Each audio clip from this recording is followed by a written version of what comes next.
Mga buddy, nandito tayo sa Cuenca, Batangas. At yung bundok na nasa inyong harapan, yan ay ang Mount Makulot.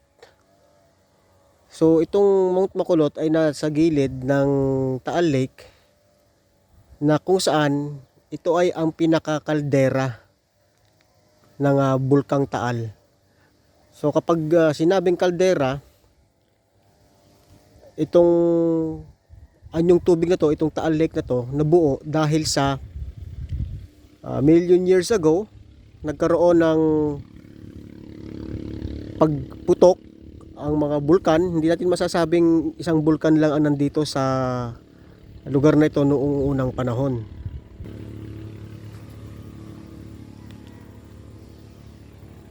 At itong ang kaldera ay hindi lamang nabuo dahil sa isang pagsabog lang ng bulkan, kundi ito ay maraming bulkan na million years ago ay sumabog, at nung mawala yung magma sa ilalim,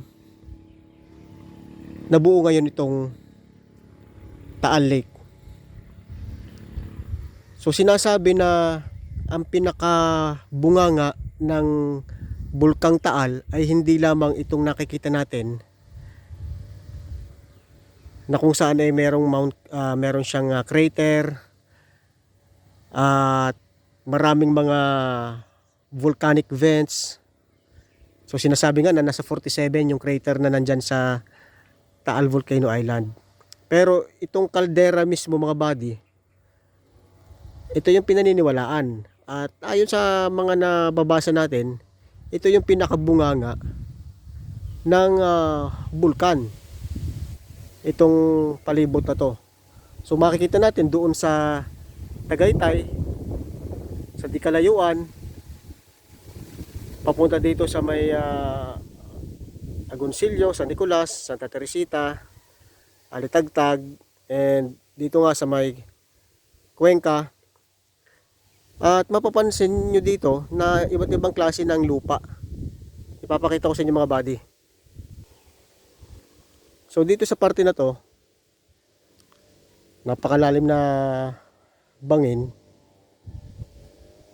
Yung type of rocks dito, kagaya ng dito sa naukab na yan, magkaiba kaysa sa doon sa nandun sa may parte na yon ng Makulot, na kung saan ay halos puro mga rugged rocks, no? Mga matatalas na bato o matatalim na bato, hanggang doon yan.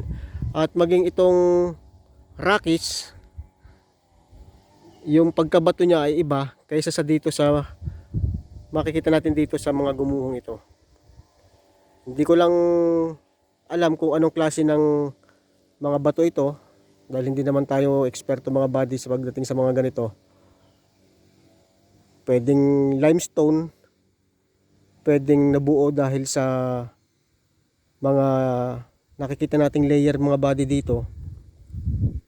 May iba't ibang klase, iba't ibang kulay. So itong Mount Makulot ay sinasabi na parte ng Taal Caldera.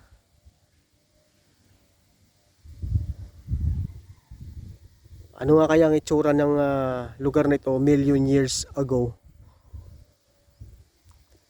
Meron ba yang isang meron kayang isang super volcano, na isang mataas na bulkan na isang beses sumabog o ilang beses sumabog, at nung gumuho siya, kagaya nung nangyari sa Mount Pinatubo, ay nabuo itong crater na to, itong caldera na to? O di kaya ay maraming bulkan dito sa paligid, na kung saan sumabog sila sa mga pagdating na mga panahon, at yun nga, kaya nabuo itong Taal Lake, or kung tawagin ay Taal Caldera.